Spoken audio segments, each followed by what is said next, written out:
तो दोस्तों आज हम शेयर कर रहे हैं बहुत ही आसान झटपट बनने वाले एकदम नए नाश्ते की रेसिपी, जिसे हम 2 कच्चे आलू और आटे से बनाएंगे और इसमें आपको समोसा, कचौड़ी, पकौड़ी तीनों का स्वाद मिलेगा। तो चलिए बनाना शुरू करते हैं। इसके लिए हमने 2 मीडियम साइज के कच्चे आलूओं को छील कर ले ली है। अब सबसे पहले हम इन आलूओं को कद्दूकस कर लेंगे।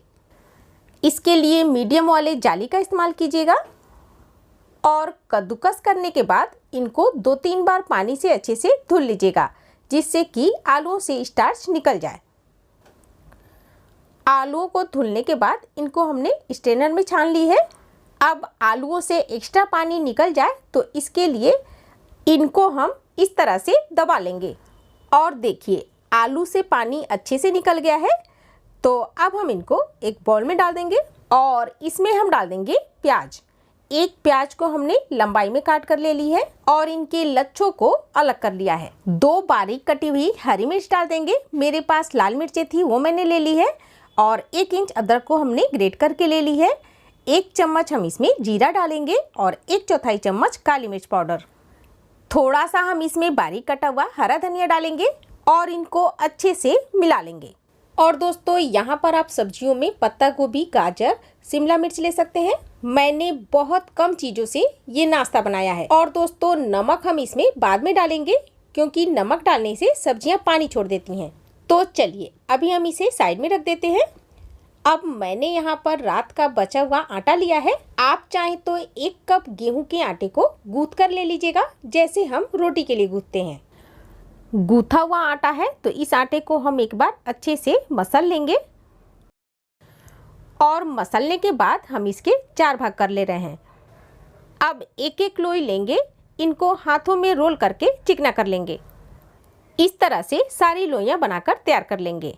अब एक लोई लेंगे, इसे सूखे आटे में लपेटकर बेल लेंगे। इसे रोटी से थोड़ा बड़ा बेलेंगे और रोटी जितना पतला रखेंगे। देखिए इस तरह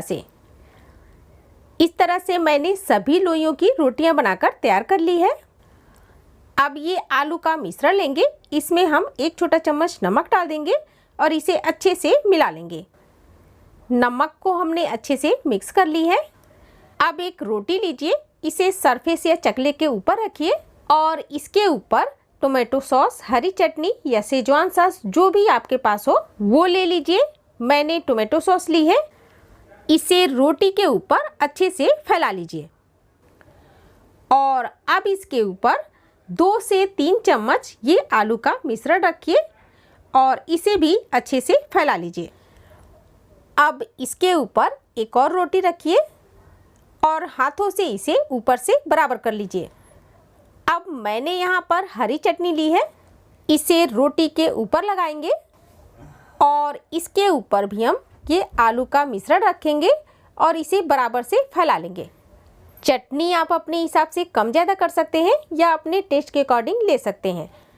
अब इसके ऊपर हमने एक और रोटी रखी है, इसके ऊपर भी हमने टोमेटो सॉस लगाया है और इसके ऊपर हम ये आलू का मिश्रण लगाएंगे और इसे दूसरी रोटी से कवर कर लेंगे।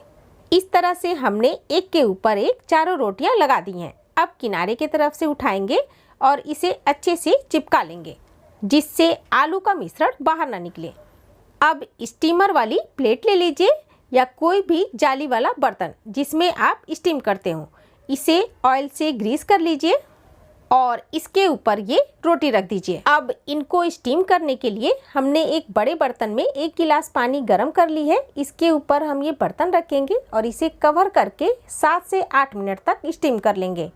7 से 8 मिनट बाद ये देखिए ये अच्छे से स्टीम हो चुका है।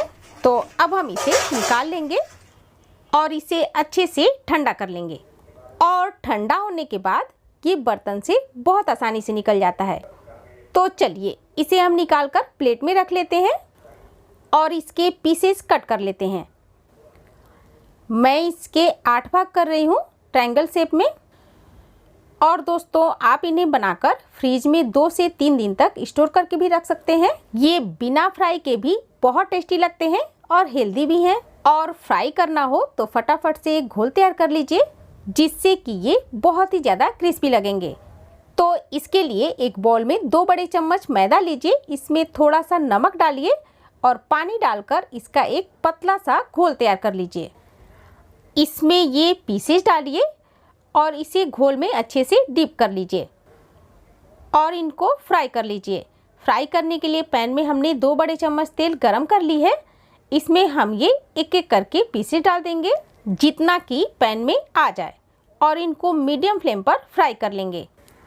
एक तरफ से गोल्डन हो गया है तो हम इसे दूसरी तरफ पलट ले रहे हैं और 2 मिनट बाद ये दूसरी तरफ से भी क्रिस्पी फ्राई हो गए हैं तो इनको हम निकालेंगे।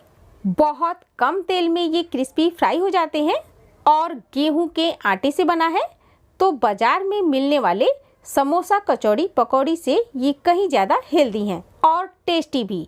बनाना भी बहुत आसान है तो इसे ज़रूर से ट्राई करिए, सभी इसे बहुत पसंद से खाएंगे। तो दोस्तों रेसिपी कैसी लगी कमेंट में ज़रूर बताइएगा। पसंद आई हो तो वीडियो को लाइक शेयर कर दीजिएगा और रोज़ नई रेसिपी देखने के लिए चैनल को सब्सक्राइब करना ना भूलिएगा। फिर मिलते हैं एक नई रेसिपी के साथ। धन्यवाद।